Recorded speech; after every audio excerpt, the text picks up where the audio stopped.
Urmatlı kayneneler, kızınızda çok terbiyeni kendinizden talap kılbanız. Kızınızda çok nerseni kendinizden, biröөнү kızıdan talap kılbanız ey. Kızım appa koy sonun krasavisa bar jokton nuksanı jok sonun deşten burada keyde zaң çıkarıp koygon жерlerin, keyde тура эмес hareket kılıp koygondorун эстеп koyuңуз. Tamam? Kızlardan ehtiyat bol, özgöçө сапарга чыккан учуруңда шортачан кыса кийинген кыздар келип жардам берип коелу, адрести сурамыш болуп же телефонуңду берип туруп чалып алайын деп бардеке кылып тийиши мүмкүн. Кээ бирөөлөр ээрип кетип, аялдык нерсесиге алданып калып, кээде алар жүр кеттик деселер бир жака кете коюп, Кудайым өзү сактасын. Сен барган учуруңда 2-4 турган болот. Шортаң дагы калбайт, ишенип кой. Шортаңга чейин шипирип алып кетип калат. Бул нак нерсе, анык нерсе. Себеби мен барга чейин бир өлкөгө баргандан мурда ошол жерде изучать этем, өтө көп, көчөсүнөн баштап китебине чейин. Ошондуктан бул маселеге маани бер. Бир мисалы азыр мына жерге рюкзакты койсок 2 сааттан кийин жогуп калат. 2 саат эмес, бир аят карага сен рюкзагың жок. Вьетнамды мактайсыз. Вьетнамга барсаңыз деле рюкзак ууру, телефон ууру жоголуп кетет, таппай каласыз. Ошондуктан şu маселелерге маани бересиз эки жака чыкканда. Бишкекке дагы сонун идеялардын бири туристтерди тартуу максатында. Билесиздер, мыналар Дубайда өзгөчө көп коюлган дүйнөлүк деңгээлде бул өзүнчө бир зонтиктердин рейтинги бар да. Негедир ушул кызык көрүнөт адамдарга. Ушул зонтиктер, ана могу тегеректе карасаңыздар, мына тарыхый өзгөчө мунаралар. Булар кече жакында курулду. Көпчүлүк адамдарга эски көрүнүшү мүмкүн, бирок кече жакында эле курулган зданиялар булар. Мечитти карасаңыз турушуну. Туристтерди тартуудун максат, диний жерлерге бекем маани беришибиз керек. Ал жерлерди таза кармап, ал жерлерди көбөйтүшүбүз керек. Бизге да кыргыз болгонубуздан кийин, мусулман болгонубуздан кийин мусулмандар өтө көп келет. Ошондуктан туристтик зоналарда мечит медреселерибизди, мындай тарыхый күмбөздөрүбүздү көбөйтө турган болсок, иншалла бул өтө сонун. Бул азыр Түркистан. Түркистан урматтуу мекендешим. Түркистанда өзгөчө ушул имараттары анан мындай китеп кармаган аксакалдуу кишисиз элестетүүгө болбойт. Ушул 3 эмблеманы элестетесиң Түркистан деген учурда, Азыр мусорду салып коелу. Ушундай мына көрсөңүздөр өтө кооз курулган. Бишкектин бир сыртындагына, сыртыраак жерине, четирээк жерине болсо дагы ушундай кооз комплексти куруп кое турган болсок, бул дагы туристтер үчүн өтө сонун жер болот да. Дагы бир адрес болуп калат. Азыр Токмокко дагы курулуп атат го баягы парк. Ошол сыяктуу бир эң талаа жерге дагы куруп кое турган болсок, бул өтө сонун болот. Бул дагы бир сунуш. Өзгөчө Бангладеш, өзгөчө Пакистан, өзгөчө Индия, өзгөчө мекендештерим Түркистан. Карасаңыздар, ылай, мына жыгачтан болгон дарозалар, кадимкидей башыңды, мээңди жаңы дофаминдер пайда болуп, жаңы нейрондорду ойгонушуна себепчи боло турган жердин бири бул мекендешим. Азыр Аллах насип кылып бул жерде турист агаларыбыз жүрөт. Америкадан келген мындай өзгөчө оймой чимелер, теспилер, мага тарта турган жери мындай кол өнөрчүлүк нерселер да. Чындыгында ар бир нерсенин деталга чейин бычакты оймо чиме кылып чыгыш бул өтө кыйын, эмгек талап кылат. О кадимкидей камыш мекендештерим. Кадимкидей камыш, мына ылай. Мына, машалла. Чындап дүйнөнүн канча техникасын минбейли, дүйнөнүн кайрына барбайлы, баары ушу ылайга келебиз да. Ылайга айланабыз эртең эле. Ылайдан жаратылган пенделербиз. Ошон үчүн ылайга жакынбыз да баары бир. Өзгөчөлүгү ушу баллон биринчи жыгач кылдыректер ойлоп табылган, анага ошого карата арабалар ойлоп табылган. Арабадан кийин велосипед, велосипедден кийин секирип арабалар, аркандай тачкалар анан машинага жеткенбиз да. Ушу араба себеп, жөнөкөй арабанын баллону себеп, баллондон машинага чейин бүгүн өтө жогорку деңгээлде асманда уча турган самолетторго чейин чыгып келдик. Уруш техникаларга чейин. Ушу баллондон башталды. Мен эмне айткым келет, жаштарга бүгүн 10 иш кылды окшободу, 20 иш кылды окшободу. Аны салыштырып көрсөң 1 жылга туура келет да. Бул демек аракет кылбадың деген. Күнү аракет кылышың керек, тынымсыз аракет кылышың керек. Сен дароо результатын күтпө. Результат дароо болуп калбайт. Тынымсыз аракет, тынымсыз эмгек, анан кийин результат болот. Эски колдонулган килем паластар. Иншалла. Бул жерде өзгөчө сүрөттөр. Байкасаңыздар, бүт аксакалдардын сакалдары бар. Куран окуп, тилават кылып отурган учуру. Ортодо китеп, Куран. Бұл жерде ата-бабаларыбыз кийген. Hem biz Türk tilдүүлөрүбүз да. Çapanдар өзгөчө. Ата-бабаларыбыз кийген çapanдар. Бұл жерде Арыстан баб кесенеси.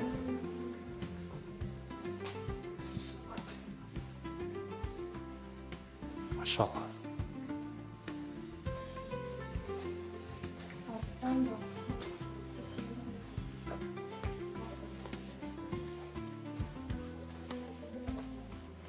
La ilahe illallah, Muhammed Resulullah. İçine giriyoruz. Özgürce eski kitaplar, büt Arap dilinde.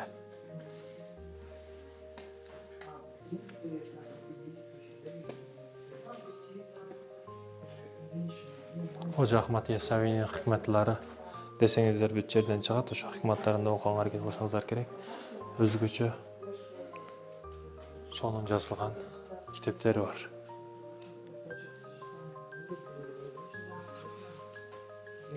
Ahmet Yesavi mekendештерим бұл жерден ылыйга түшүп, мындайча айтканда бұл күн өзүнүн подвалына өзгөчө комната кылган. Подвалына түшүп 63 жаштан кийин деп эдик биз, жана 63 жаштан кийин өзгөчө мына байкасаңыздар, мындай түшүп, мындайча о тетиги жерде ибадат кылып, өмүрүн бүт динге арнаган суфи алым өзгөчө адам болгон. Азыр бул жерде ошол учурда даратылган көзөлөрү атайын канасы комнатасы ушул. Ушул дараталчу жер ушул жак болгон мекендештер. Машалла табаракалла. Мекендештер акырын сүйлөшкө туура келет. Себеби ар бир акырын бизди карап жүрөт азыр. Eski kösöler, eski kazanlar, eski şartta dayanılgan baldağı karacatlar, diyakta tuzu alıp çoğunca işler dağın, kösöler dağı durat.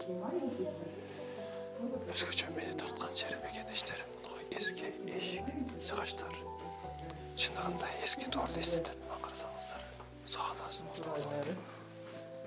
Өзгөчө эски жай намаздар. Бул жай намаздарды көрүп, ибадат эле кылгың келет, намазга тарта турган жай намаздар. Давай это все. А почему бегать не Знаете, Багымдатка бекем бол. Ийгиликке жетейин десең, жашоодо чоң иш калдырайын, тарых калдырайын десең, багымдатка бекем бол. Албетте намаз бардык фахш, жаман, мункар, арам иштерден тосот. Kimde kim diametr, metrin, termometrin, imanının kançalık biyik alsız ekendигин bilgisi kelse, ne kılsın? Багымдаттан өзүн карасын дейт да.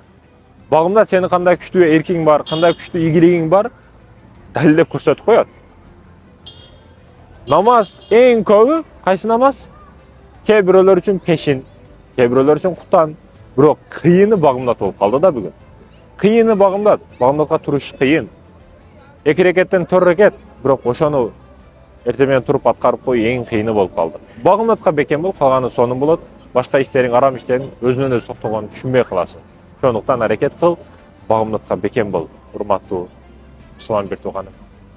Бай болгуңуз келеби? Азыр бир өзгөчө дуаны айтамын. Бул дуа менен айтып жүрүү менен кылуу менен көптөгөн ийгиликтерге жетесиз. Аллахым, мага кедейлик жарашпайт. Мен кедейликке жарашпаймын. Өзүңдүн рахматың менен мени эң бай, жан дүйнөсү таза инсандардан кылгын. Албетте бул дуаны кайра-кайра кылуу менен жан дүйнөңүз биринчи учурда бай болот. Өзүңүз түшүнө баштайсыз, кийин жашооңуз этапма-этап оңоло баштайт. Дуаны көбүрөөк кылыңыз мекендешим. 15-20 жашыбызда балдар досторубуз өтө көп болот. Жаштык учурубузда чындыгында карасаңыз, ошол шарт, ошол учурлар бизге чөйрөнү өзгөчө түзүп берет да. Чындыгында ушундай. Мектепте окуйсуң, коллежде окуйсуң, жаныңда тегеректе кону кошуна ата-эне достор өтө көп болот. Жашоого сыгылууга, депрессияга кала турган себеп дагы болбой калат да. Когда 25-30дан кийинчи ар бир досту өзүң табышыңа туура келет, ар бир нерсени өзүң түзүшүңө туура келет да. Бир максат менен дос болушуңа туура келет адамдар менен. Чындыгында ушундай. Же акырет үчүн Аллах үчүн дос болосуң, же дүйнө үчүн акча үчүн дос болосуң. Эки эле жолу калган болот. Көбү бизнес үчүн биригет, Бизнес талкаланып кетет, жок болуп кетет. Кээ бирөөлөр Аллах үчүн берекет. Алар түбөлүктүү бул дүйнөдө гана эмес, акыретте дагы чогуу болот. 10 сом берсе 5 сому досум үчүн садака деп туруп, досунун атынан садака берет да. Айтайын деген эмне маселе? Кызыктуу болуңуз. Ар дайым өзүңүз үстүңүздө иштеңиз, спорт менен алектениңиз, китеп окуңуз. Баягы досуңуз дагы сизден бир нерсе алып атканын, сиз менен жөн эле бекерчи болуп убакыт өтүп кетип жатканын билип калбасын. Ар дайым бир пайда алсын сизден. Өзүңүздү ар дайым кызык көрсөтүңүз. Экинчиси, ар дайым энергичный болуңуз. Жашоодон тажаган, сыгылган, өзүнө тарта билбеген адамдар бардыгы качат. Энергичный болуңуз, ар дайым тетик, сергек болуңуз. Мындай адамдарга ар дайым достору көбөйөт, жанага келгендер көбөйөт. Сергек болуп, мусулман бир алданган жерине экинчи жолу алданбайт, чактырган жерине экинчи жолу чактырбайт. Ошондуктан тетик болуңуз, алданбаңыз. Үчүнчүсүдөн, аузуна айтсаң шайтан кетет, бирок адам сүрөтүндөгү досторуң, эгер ал шайтан болсо эч качан кетпейт. Ошондуктан алар менен аралыкты сакта, татыктуу адамдар менен дос бол мекендешим. Кандай кыздарды периштелер кургойт? Тажап кеттим, жашоодон тоюп кеттим, сыгылып кеттим десеңиз, жакшы болуп жаткан иш аракеттериңиз дагы аркага кете тескери болот. Жок, эскерисинче ла хаула, бисмиллахи таваккалту алаллах, ла хаула ва ла куввата илля биллах. Ушул келимени айта турган болсоңуз иштериңиз берекелүү болот, жөндөмдүү болот, өсүмдүү болот, өнүмдүү болот. Эч качан тоюп кеттим, койгозуп беришти, жашоо кыйналып кеттим, башка деген сөздөрдү колдонбоңуз. Ар дайым алхамдулилля деп шүгүр менен жүрүңүз. Ошол учурда иштериңиз берекелүү болот. Өсөсүз, өнөсүз, урматтуу эже карындашым. Үйдө бекерчи болуп отурган, декретте отурган айымдарга өтө сонун кооз 3 идея бизнес айына 2000-3000 долларга чейин тапса болот. Биринчиден, сиз эмнеге жөндөмдүүсүз? Мисалы, пекарный кыласыз, торт кыласыз, кулинария кыла аласыз же швейный кыла аласыз. Ошого ылайыктуу бир аппарат алдырышыңыз керек. Же буга чейинки чогулган акчаңыздан алышыңыз керек, машалла, мындан кара. Кооздугуну. Өтө сонун кооз көрүнөт экен бул жагынан мекендештерим. Некен? Бир эжеге жардам берди келе, швейный атайын тиге турган нерсесин жардам бербей келе, мага аппарат алып бергиле, мен бизнес кылайын деди да. Хорошо деп жардам беришин ордуга биз аппарат алып бердик, андан кийин аппаратын өнүктүрүп, өстүрүп, азыр мен жардам берейин деп калган учурда да. Бул жөнөкөй эле мисалдардан. Ошо бекер турган нерсеңизди туура пайдаланышыңыз керек да бекерчи учурда. Ал эми экинчиден, урматтуу эже карындашым, бекер. Бул азыркы учурда илим да. Жөнөкөй эле англис тилин интернет соц тармагы аркылуу жөн эле үйрөнүп алсаңыз болот 6 айда 1 жылда. Ошо билимди берип канчалаган акчаларды иштеп атат. Бул экинчи тармак билим тармагы, билим берип туруп көптөгөн акчага иштеп атат элдер иштеп койсоңуз болот. Бул чындыгында боло турган маселе. Билим өтө кымбат, бирок бекер деген түшүнүк бар азыр. Чындап издесең бекер, бирок берем десең өтө кымбат бересиң билимди. Бул экинчи маселе. Ал эми үчүнчүсү, ар кандай жерлерге, ар жерден чокуп, кичине баш чокуп кете бербесен, бир нерседе туруктуу турушуңуз керек. Ошондо ал кайсы кесип болбосун, өзүңүздүн кызыккан кесибиңиз, ошондо акыры майы чыга баштайт өзү. Көрүнө баштайт. Мынада мынча, мынада анча пайда бар деген түшүнүк өзүңүзгө келет. Ошондуктан үч маселеге маани бериңиз. Аялдын кадыр баркын түшүрө турган аялдын 3 сыпаты. Биринчиден, бардык нерсенин жеке өзүнүн желкесине алышы. Эркекпи, чоң атасыбы айырмасы жок, бардыгынын иштерин дагы өзүнүн жеке башына алып, биринчиден ден соолугу, өзүнүн сулуулугу, өзүнүн убактысы, өзүнө жеке кете турган убактысы дагы башкаларга кеткендиктен денесинен дагы, ден соолугунан дагы ажыраган. Чындыгында өзүңө көңүл бул. Өзүңө, денеңе, сулуулугуңа көңүл бур, маани бер.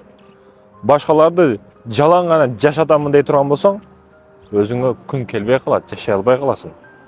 Бул биринчиден экен, өзүңдүн телаңа, денең ар дайым маани бер. Өзүңдүкү биринчи орунда болуш керек. Эгер сени телаңа өзүң сүйбөсөң, өзүң күйбөсөң, сага эч ким күйбөйт. Бул анык 100% факт нерсе. Ал эми экинчиден, ар дайым жакшысын башкаларга каалашың. Аял киши ушундай семьяда, мисалы жөнөкөй тамак салганда дагы эттүү жерин күйөөсүнө берет, балдарына берет, өзү кош бойлуу турат. Кайнатасына тойдурат, өмүрлүк жолдошун тойдурат, өзү бирөөлөрдөн калган тамакты жеген учурлар болуп калат да. Eң жакшысын өзүңө бер биринчи, себеби сенден урпак көбөйөт. Sen kelinsin, sen sonun балдар түрөп беришиң керек. Эгер эртең түрө албай калсаң, витамин жетишпей башка бой, ошонун аркасынан турмуш ажырашып кетесиң, бардыгы бекер калат да. Сен жакшылык кылам деп өзүңө башкаларга да жамандык кылып койгонуңду билбей каласың. Бул экинчиден. Үчүнчүдөн эч качан жеке иш кылба. Өз алдыңча болбо. Ар дайым күйөөң менен өмүрлүк жолдошуң менен бир нерседе, ар бир маселеде кеңеш кылсам болобу? Не болот, кандай болот? Көңүлү калып кетет да. Көңүлү калганда ал учурда көп нерсе кеч болуп калат. Ошондуктан ар дайым бир маселелерде кеңеш сура. Негизги маселелердин бири тооба кылыш. Күн келет, өтө катуу болуп келет. Ошо сен кылып жаткан арам иштер өтө чоң проблема болуп келет. Ошого чейин тооба кыл, ошого чейин кайтып кал. Ошого чейин кайтпасаң болбойт. Эселеп келиши мүмкүн. Эселеп. Эки нерсеге өзгөчө кайрылгым келет жаштарга. Биринчиси, арак, сигарет, насвай ушул сыяктуу нерселерге эч качан жакындаба. Бул нерселер ашыкча чыгаша жок дегенди убактыңды алат да. Макул пайдасы бар, зыяны жок дешиң мүмкүн, бирок жок дегенди убактыңды алып коет. Ал эми экинчиден кыздар маселеси. Шортачан кызды ойлосоң, бир кыздарды үмүт кылсаң, макул көчөдөн кетип атат, сен карадың аны. Карап көзүң менен жатып дагы койдуң, рахат алып дагы койдуң, бирок сага не эми? Өзүң эле кыйналасың, өзүң эле зыян тартасың. Уруктук көтөрүп алгандан кийин ал чыгышка туура келет, арам иштерге барышка даяр болуп каласың. Ошондон жөнөкөй нерселер көрүнүшү мүмкүн сага, бирок акыйкаты өтө жаман нерселер. Булардан этият бол, сак бол. Саякат кыл, көбүрөөк саякат кыл. Акчаңды тойго кетириштин ордуна мындай саякаттарга сарпта. Мекендешим, саякатта береке бар, саякатта акча бар, саякат бул бизнес. Машалла. Октябрда Кудайым буйрса эмеге Европага, Барселонага иншалла учабыз. Ал жер дагы өзгөчө кооз болот иншалла. Бир адамга жүрөгүңүздү берип, жан дүйнөңүздү берип, чындап сүйүп, чындап өлүшкө да калыш үчүн даяр болсоңуз, бирок ал адам сизди таштап кетсе, ылайга белчеңизге батырып туруп таштап кетип кала турган болсо, эч качан кайгырбаңыз, ойлонбоңуз, стресс болбоңуз, депрессия болбоңуз. Эмне үчүн? Себеби ал эң чоң жоготууга учурады. Эмне үчүн? Себеби ал үчүн жанын берген, сүйгөн, күйгөн, аны күткөн, чындап бардык нерсе үчүн даяр болгон адамын ал жоготту. Ал өзүн жоготту мындайча айтканда. Сизди бирөө сүйбөсө, сизди бирөө күтпөсө, чындап жан дүйнөсү менен жакшы көрбөсө, ошол сыяктуу адамдан кутулдуңуз. Сиз керектүү нерседен, керексиз нерседен кутулдуңуз, ал керектүү нерсесин жоготту. Ошондуктан эч качан кайгырбаңыз. Анан ар бир нерсенин жообу бар. Сизди таштап кетишсе, аны дагы таштап кетишет. Кудум муну арчага окшош мына. Таштап кетишти.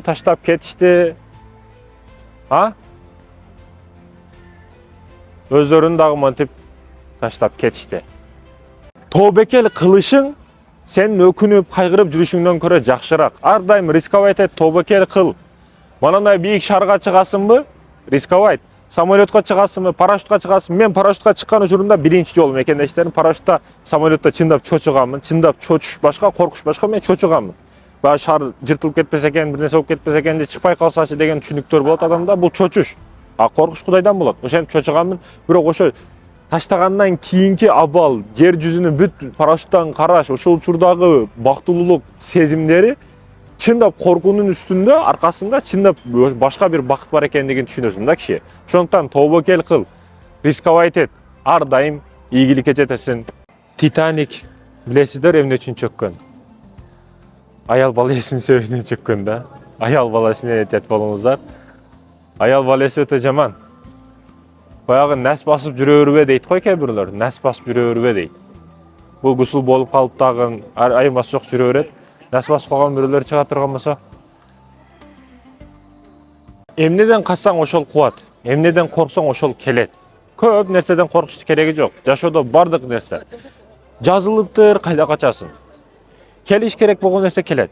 Кетиш керек болгон нерсе кетет. Келгениге көп бактылуу болбо. Мисалы $1000 даяр түшүп калды, көп сүйүнбө. Бир дегенде кетип калышы мүмкүн. Аллах Таала кудурет чексиз зат. Бир дегенде миллион сомду берип коет. Бир дегенде алып та коет. Күтүлбөгөн сыйлыктар күтүлбөгөн жерден келгени сыяктуу, күтүлбөгөн балелер күтүлбөгөн жерден чыгып калышы бул анык нерсе. Ошондуктан көп сүйүнбө, көп кайгырба мекендешим. Машалла мына кооздуктарыңыздар. Аллах табарак ва таала өзгөчө жараткан кооздуктар.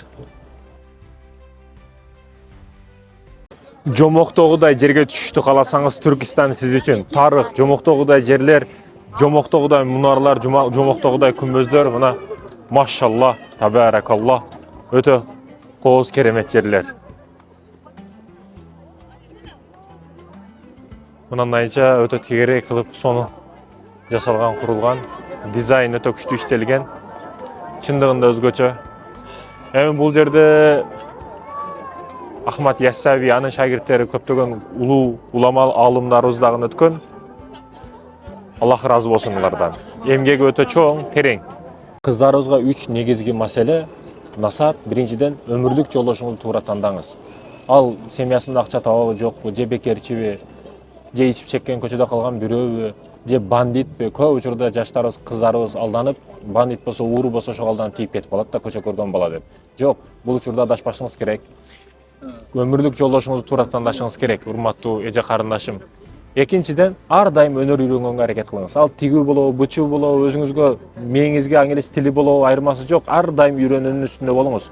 Качан адам зерегет адамдан, качан ал кызыксыз болсо, сиз ар дайым кызыктуу болуп турсаңыз, бир ачылган китеп болуп турсаңыз, күндө жаңы беттериңиз чыгып турса, күйөөңүз эч качан сизден зерикпейт. Урматтуу эже карындашым. Ал эми үчүнчүдөн, эч качан саякатты таштабаңыз. Саякат адамга дем берет, күч берет, тынчтык берет. Өзгөчө балаңыз менен, балдарыңыз менен чыкканга жетпейт. Өмүрлүк жолдошуңуздун алдында, өмүрлүк эриңиз алдыңызда болсо, ар дайым каражатты дагы, пиццаны дагы, көчөдөн бардык нерсени алып келе берет. Бар жок бекер. А эгер эриңиз болбосо, сизге башыңызга проблема. Өзгөчө эски жай намаздар. Бул жай намаздарды көрүп, ибадат эле кылгың келет, намазга тарта турган жай намаздар. Давай дұрса. А почему бегать?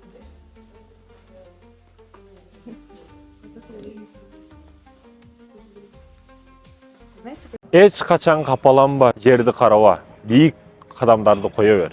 Арадан 15 күн өтүп, 15 мүнөт өтүп кээде түшүнөсүң, бардыгы сенин пилусуңа, сенин пайдаңа болгондугун түшүнөсүң, билесиң. Демек, эч качан кайгырыш кереги жок. Буга чейин мындан дагы чоңураак проблемалар сенин башыңа келди, аларды басып өттүң. Демек, бул проблемадан дагы кенен өтүп кетесиң, мен буга ишенем. Аллах үчүн жашап атабыз, эмнеге өкүнөбүз? Динибиз ислам, эмнеге өкүнөбүз? Кураныбыз бар, багытыбыз бар, жолубуз бар, эмнеге кайгырабыз? Мусулманбыз биз. Аллах үчүн аракет кылайлы. Никогда жерди карабайлы, чүгүлбөйлү, жерди карабайлы токтоп калбайлы. Аллах үчүн аракетте болойлу. Мусулман эместер айга чыгып, флагын сайып, дальше Марска учуп өзүнүн ишин кылып атат. А биз жерде туруп не кылып атабыз? Телефон чукулаштан башка. Бирөөлөр жүрөгүн түрмө кылып алган, адамдарды сактап алган ичине. Паланчадан өч алам, паланчаны өтүрүп кетем, паланчаны мындай кылам деп жүрөгүн түрмө кылып алган. Эч качан жүрөк түрмө кылбашыбыз керек, кенен коюшубуз керек жан дүйнөбүздү. Билесизби, шариятыбызда, динибизде досуңа жакшылык кааласаң, бул эң даражаңы бийик адамдардын катарындасың. Эгерде сен душманыңа жакшылык кааласаң, сен эң жакшы адамдардын бирисиң. Билесизби, душмандарды кантип кечиребиз биз? Биз актайбыз аларды. Дуада чогуу дуа кылабыз. Аллахым ак жолдо көрсөтүп, ак жолдо жүрүүнү насип эт. Мен жетпеген ийгиликтерди ушул душманыма бер деп дуа кылышыңыз керек. Ошол учурда даражаңыз бийик болот. Ошол учурда сиз өзүңүз билбеген абалда көтөрүлөсүз. Кушту кое берсеңиз, сиз өзүңүз куткарылган болосуз, сакталган болосуз. Эркиндикке өзүңүз чыккан болосуз, пырылдап учкан болосуз. Ошондой экен, ар дайым некен кечиримдүү болушубуз керек. Душманыбызга жакшылык кылышыбыз керек. Ошол учурда эң аалы адамдардын бири болобуз мекендешим. Кечиргенди билейли, кечиргенди. Ар дайым тобуга шашайлы. Тамам?